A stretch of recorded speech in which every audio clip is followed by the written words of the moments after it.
Coming up on this week's episode, we talk about the Chelsea game, Man United's shambolic performance at home, and Leeds' high-scoring game against Fulham. Wonders of White is back, and as is Liam's story. I also test Liam's knowledge of managers, so let's get started.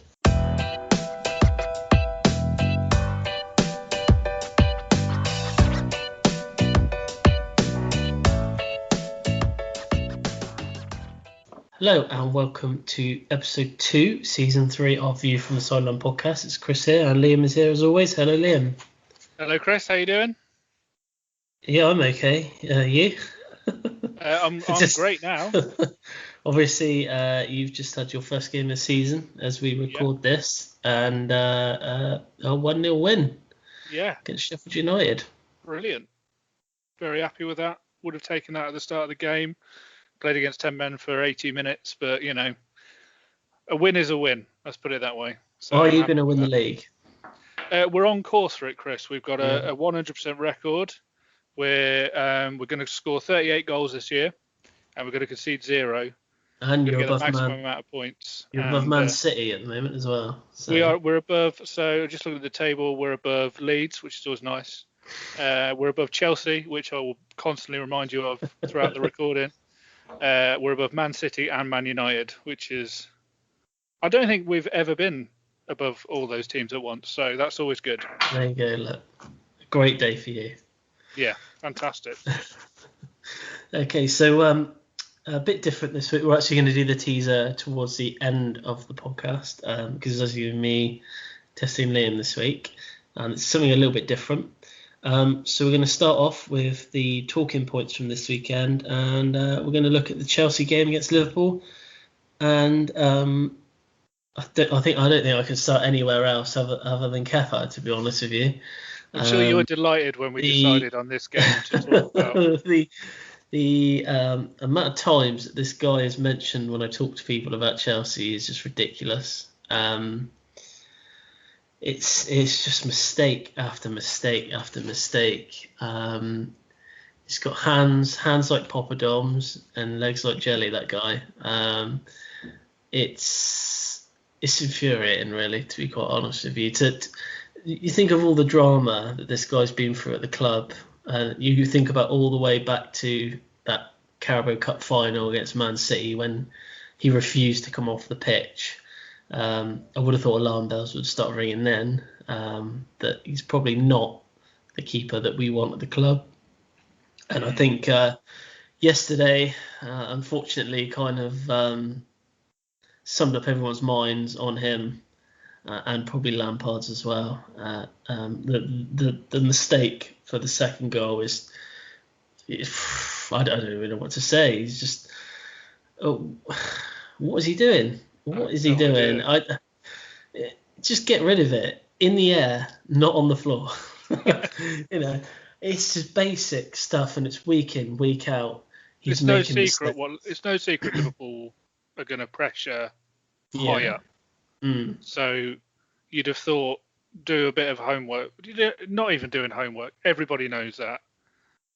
Why he decides I'm going to keep on passing it short when I've got 3 of probably the quickest players. Yeah. Always bearing down on me. It just, decision making is not his strong point. I think if a game summed up his Chelsea career so far, this is probably it. Huge mistake to cost a goal. Yeah. Didn't look confident. I don't think there was. I only managed to catch the highlights of the match of the day, but there was one time he just went wandering out the goal. Well, yeah, he ran out the goal. He ran out after Salah, and I'm thinking you're not gonna beat him to the ball. Why are you? Yeah. I don't know whether he's trying to overcompensate. Maybe. They said on Match of the Day that they almost felt sorry for him, but I can kind of see where they're coming from because it's clear his confidence has gone, but. I think he's done it to himself in that, like you mentioned, that League Cup final, not coming off the pitch, sort of actions like that, not the actions of someone that you feel sorry for, if that makes sense. No, definitely. And the thing is, obviously, it's expected within the next 24 hours that Mendy from Rennes comes in, and the last goalkeeper we bought from Rennes turned out to be world-class goalkeeper, Pretty decent, Petr. So, I know they've got high hopes for him. Whether he comes straight into the team and, takes over that sort of number one role, I'm not sure. To be fair, I think even if next game he's not ready, I think Caballero will probably start in goal. Unfortunately, I think Kepa's probably had his day now. But trying to offload him is not going to be very easy because obviously the price that, the most expensive goalkeeper in the world, you're either probably likely going to have to loan him out somewhere. Because if someone looks at a video recording of his highlights, they're not going to be paying £70 million for him. And I'd like to know whose idea it was to buy him for £70 million as well, because equally they should be getting fired. But sort of away from Kepa, defensively, we weren't actually that bad. It seemed pretty organised first half. It was just sort of until 5 the red minutes. card. Yeah, that was so close to half time. Sort of come out. Yeah. I would have thought at half time he was like, just try and keep what you're doing, but obviously it was just inevitable. I think once you conceded one, it was probably going to be two, and it was just that sort of 5 minutes sort of killed the game. Obviously then missed a penalty, which is equally more annoying as well. But I think the defence, we've got Chilwell still to come back in, and obviously Thiago Silva to slot back in. It seems to be that Zuma's his sort of number one choice out of Christensen and Tomori. I know Tomori came on in the second half yesterday, and he did all right. He's still got a lot of learning to do, but I think going forward it'll probably be Zuma and Silva, I think, taking those two spots. Yeah, I do think that, again, I only sort of caught the highlights, but other than the 5 minute spell where obviously Liverpool scored both their goals, it wasn't even for the whole time, don't get me wrong, but I think you more than matched them. And, especially in the first half, there weren't any real clear-cut chances, I'd say, for either side. But, it was a bit of a tetchy game, I think, overall. Oh, yeah, but I think you'd controlled it quite well as the home side. I think you'd stopped Liverpool doing what Liverpool are known for doing. And there are plenty of positives for you to take. But, yeah, obviously, if the penalty goes in, it's a different game. And also, if your keeper doesn't make a howler, on another day it ends 1-1, you might go and snatch a winner. It's... it wasn't the free-flowing attacking football that we saw in the 5-3 during lockdown at the end of last season, was it? But I think Liverpool will be very, very pleased to come away from Stamford Bridge with all 3 points. So I do think that the extra quality was up front for them. Not that Werner played particularly badly. I don't think he did. But obviously, I think it was you've got so many new players going forward. There's a few times I thought Havertz, the link-up play isn't quite there yet, but it was promising. But you've got to give him time to bed in. I say give it like 3-4 weeks. Silva come back in, Chilwell come in. Hopefully, the new goalkeeper's up to par. I think we'll look a half decent side. I don't think we're going to be probably anywhere near winning the league, but I think it's a sort of step in the right direction. But absolutely, we'll have to wait and see, and hopefully we'll carry on next week and get another win. But we'll move on to another team that struggled this weekend. Is Manchester United.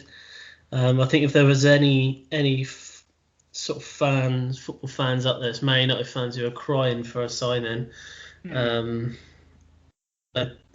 was something that was just completely off on Saturday. It's just very hard to kind of pinpoint where it actually all went wrong. But I think it was more than one issue, wasn't it? There was just didn't seem to be any sort of cohesion in the team. No. Going forward, it looked sluggish. It was nowhere near sort of, the Man United we saw after lockdown. It was like a completely different side. Obviously, Donny managed to get a goal for them, but very, very terrible defending. the penalty, there was a few. I think people, obviously, when the retake was done, obviously they changed kick takers. Obviously, in some people's eyes, that's not right, but I don't think there's no rules against that. So, but overall, very lackluster performance from Manchester United, and they're going to need to bring a couple of defenders in. I think that if ever, a performance showed that you needed something new at the back, it was definitely that one. Yeah, it's been another frustrating transfer window. I think, Van der Beek, obviously, we both know him from our Football Manager careers with Ajax. But 7 years in, he's still doing it for Ajax, mate. He looked to be a good signing, and when that happened, I thought, well, maybe United are on for a better transfer window, but it seems again like they're being linked with everyone, and then they're not getting the people that they're being linked with. It's something to do with, this is just thinking, like maybe the board don't completely have 100% faith in Ole?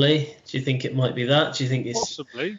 I said I would be looking at it and saying, if I was, some of the big names they've been linked with have been like Reguilon from Real Madrid, and they're always linked with Bale and people like that.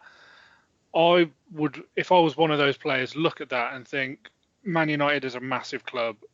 Obviously, they want to be fighting at the top, but at the minute there's something so drastically wrong, me going there isn't going to do that. It needs way more investment beforehand before I'm going to be tempted to go and join them at the moment. They've picked up Van der Beek from Ajax, who's obviously got Champions League experience, and I would say he is quite a big player.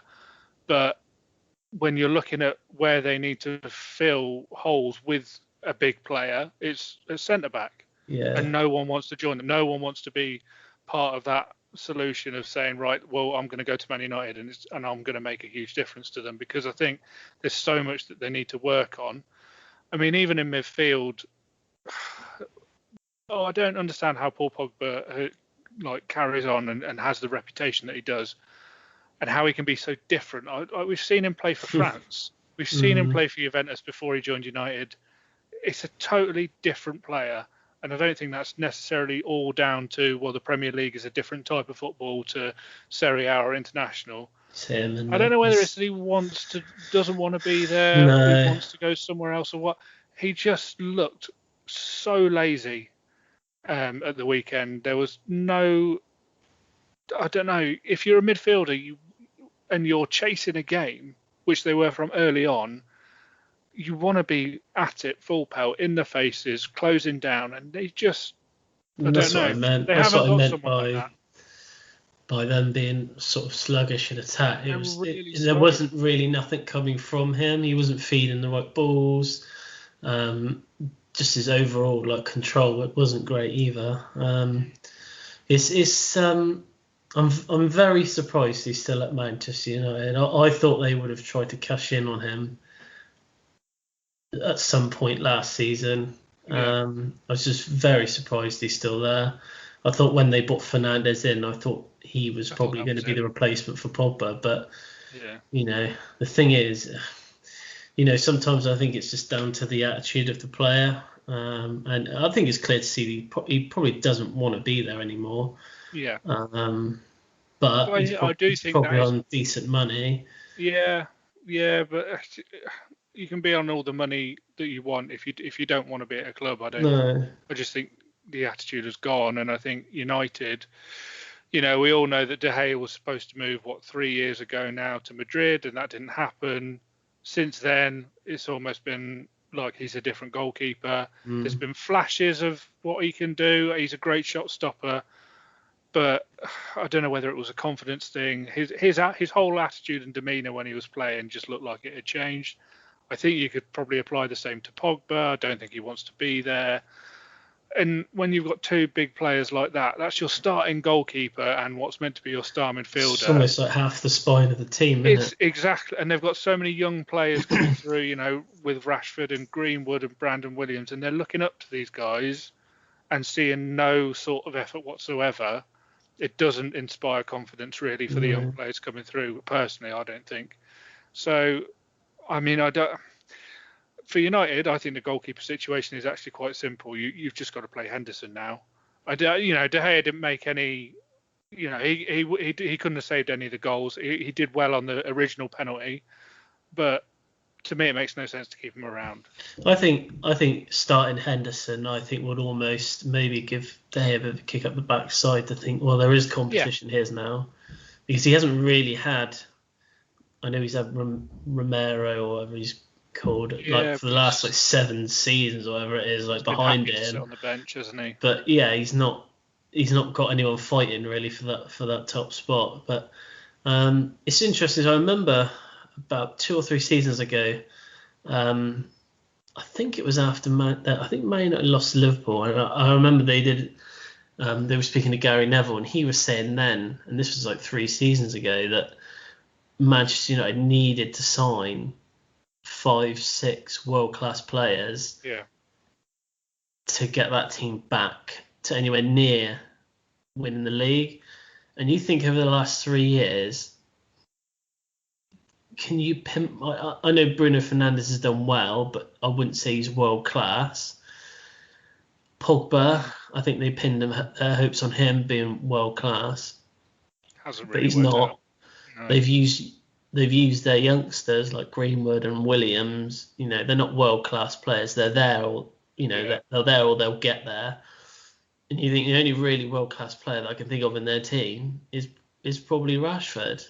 And I wouldn't even say he's the closest thing they have to a world-class player. And that's not a jibe at them. And I'm fully aware I'm a Chelsea fan, and we don't have anyone as near. Well, there's probably a couple in contention, but I don't think that they've changed that team enough in the last 3 seasons. And I think they spent all that money on Pogba. It's almost like they're maybe a bit scared to get the checkbook out a little bit more. Well, I think you've back got to say, I think back to Ferguson, and that's what it goes back. That is part of the problem, isn't it? We always go back to Ferguson, don't we? And we always go, well, United under Ferguson would have done this, but that was nearly 10 years ago now. Maybe they need to completely rethink their model. But you look at the players that Ferguson attracted when he was at United. If there was a problem in defence, he went and signed Jaap Stam. There was a problem with creating goals. He signed Cantona. There was a problem with scoring goals. He signed Andy Cole, Dwight York, Teddy Sheringham. It was, if there was a problem, he would go out. He would source the right person. He'd have the spine of his team with, your Roy Keane, Paul Scholes, and your Beckham, and whoever else from that 92 era, Gary Neville and so on.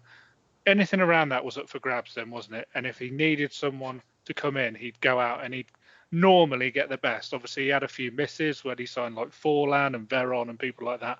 But generally, he was looking at world-class talent and bringing it into Man United. Definitely. And now, I don't know. Obviously, it's very different having Solskjaer in charge. Yes, he's a Man United legend, but outside the game, I don't know. If I was a big player playing for Juventus or Real Madrid, would I say I want to leave Zidane behind and I'm going to go and work with Solskjaer? I probably wouldn't.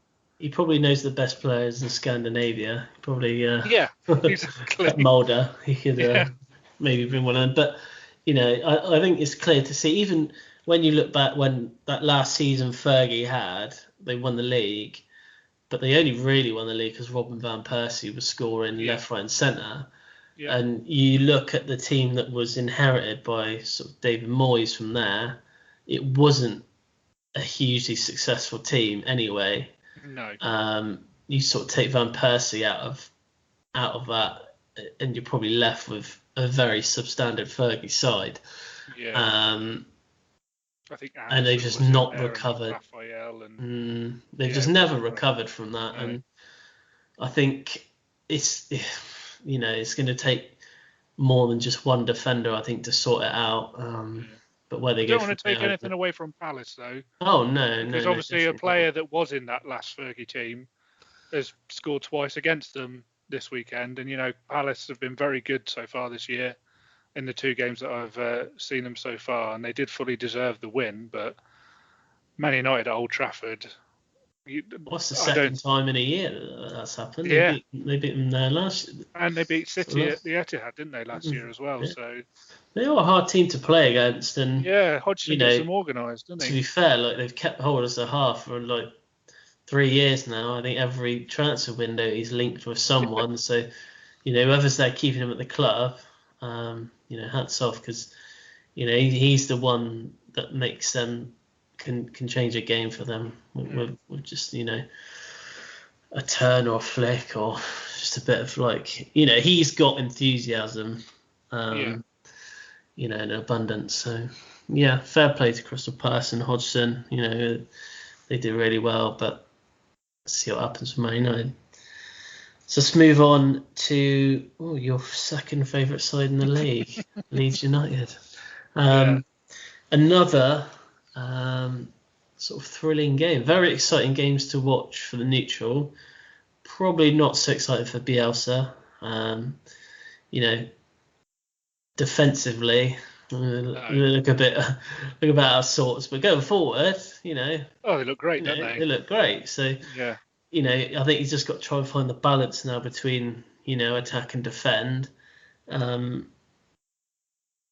But are you that worried at the start of the season if he's shipping in sort of 7 goals in 2 games, but scoring 7 goals in 2 games? I mean, if it wasn't Liverpool in the first game, you might be worried. But as I think I said last week, there are going to be teams that go to Anfield and concede 4 goals.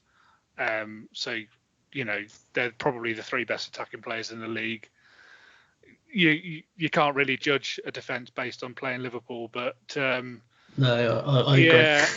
I totally agree. Exactly. But great to watch. We've had so many entertaining games this week. Well, this is killing you, saying that.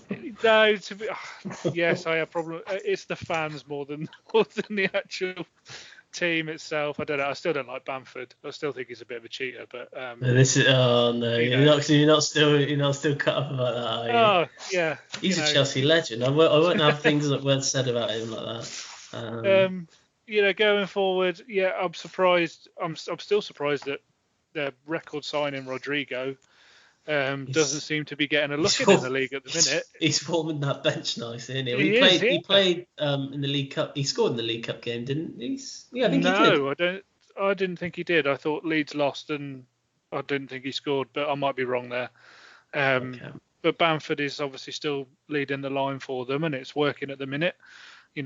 Another 4 goals for them this weekend. But the other thing that I did notice from that game is Fulham looking serious trouble. I think 4-3, to be fair, probably flattered them a bit. Oh yeah, they being 4-1 down, and it could have been more. And I remember the commentator saying, this could be really damaging.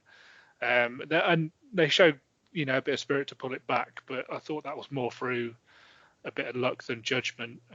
They've obviously got a dangerous striker in Mitrovic, but yeah, he did at times actually make the Leeds defence look quite poor, but other than that, I don't really think.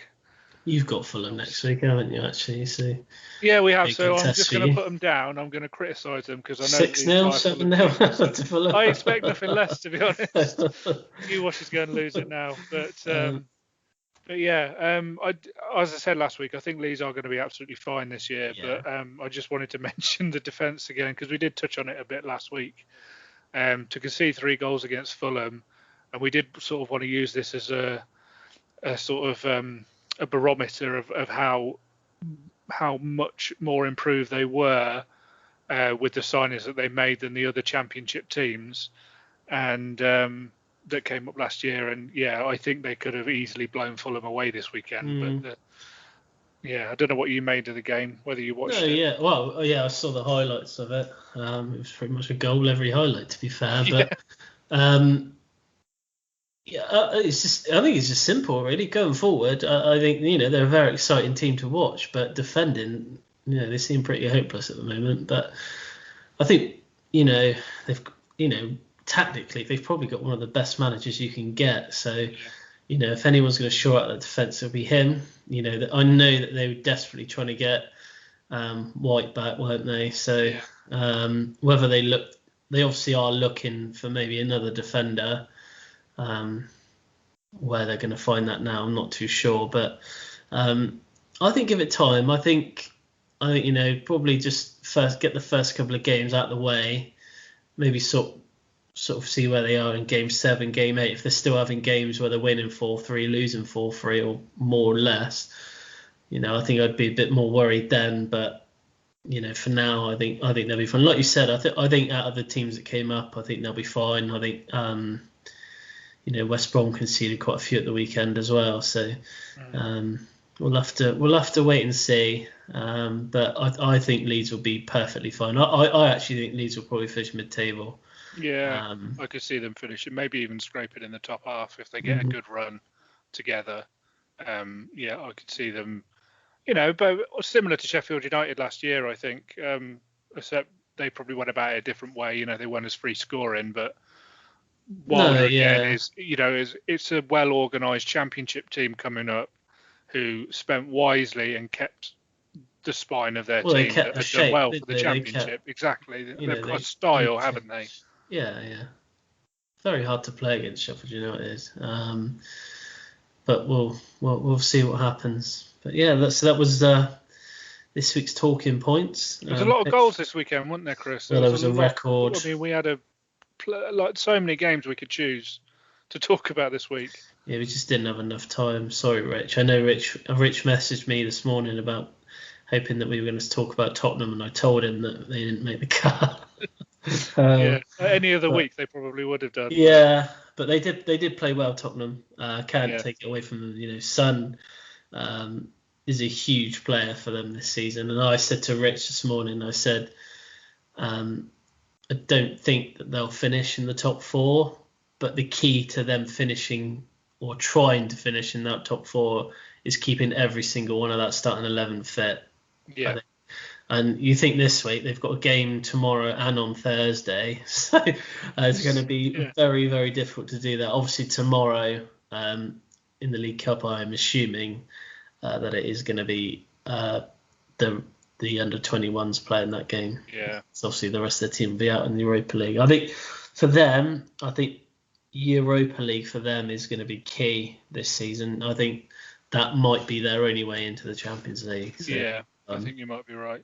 And, interestingly, as I live in Southampton, I know a lot of Southampton fans, they're not happy at the moment. I've seen a lot of them saying that Danny Ings aside, that they're a Championship squad at the minute. No, they're not. But, happy. They were to the end of last season. Yeah, but they're very pessimistic going into this new season, though. So, interesting to see how that unfolds. We'll see. So that was talking points this week. We'll be back in part 2 with Liam's story, which I'm very much looking forward to. So we'll see you then.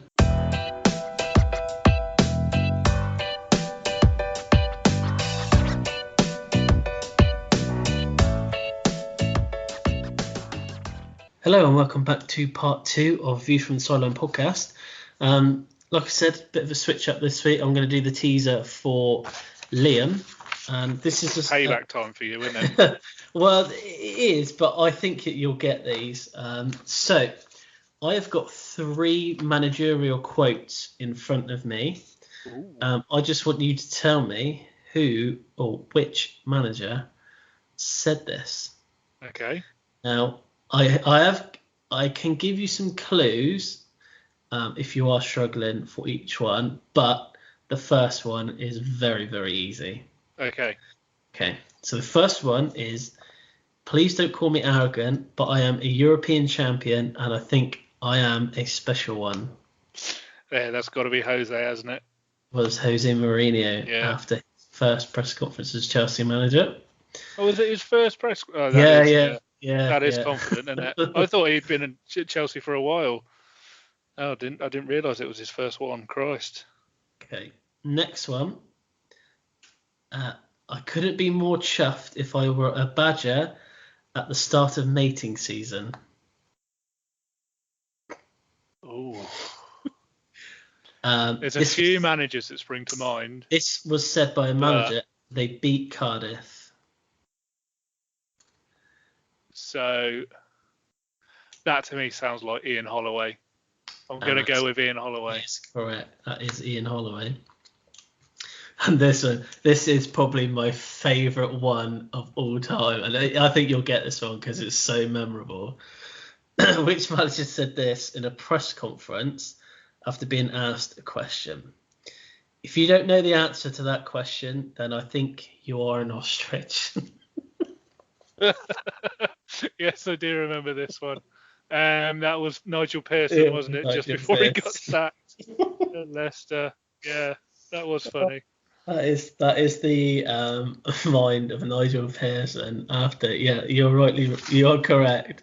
That was on asking him the question if he thought his job was safe, and then it wasn't, because actually 2 games after he said that, he got sacked. So yeah, I thought that was funny. So I saw this in a list. The Daily Mail printed a list of their favourite 50 quotes from managers. Some of them are like all right, but some of them are just hilarious. Like that ostrich one.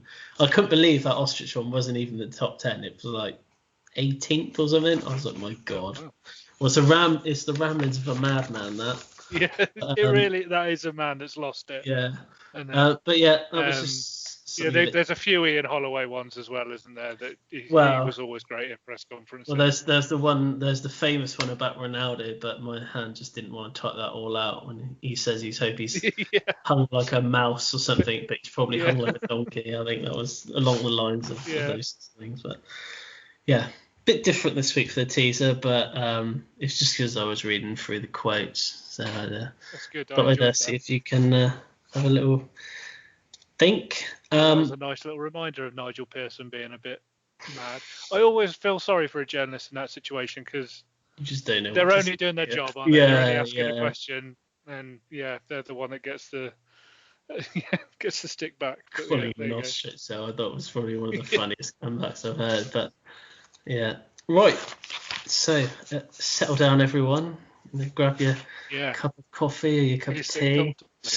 Sits in front of the open fire, and Liam will get his big encyclopedia of football stories out. I can imagine you have a pipe.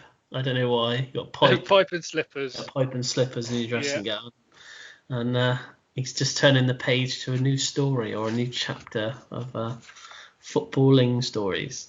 I am. So this week I've been searching around for a particularly good one, because I was running out of I've got a little list going, and I was running out, so I wanted to find some new ones, and I came across this absolute cracker this week. So I managed to find it somehow on a article on the Independent website from 1993. So we're going back to that time, and we're going back to a match between Congleton and Rossendale.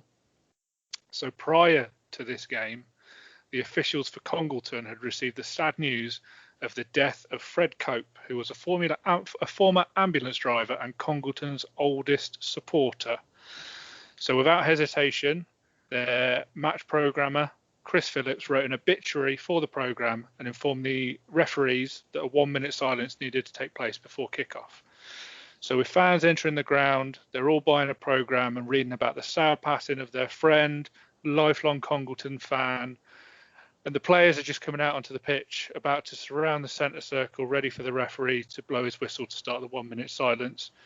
And then all of a sudden, there's a bit of a shock, because 85-year-old Fred Cope, very much alive and well, walked into the ground. So quick as a flash, the 1-minute silence was changed to honour Sir Bobby Moore rather than the recently not deceased Fred Cope. So when he spoke about the incident, he took it in good humour. He said he'd had a few funny looks when he walked into the ground and didn't realise what was going on until he read the programme and saw his own obituary. And he was quoted as saying, "I have felt bad the last week, but not that bad," which I thought was great. And then the day got even better for him. So it's not over there.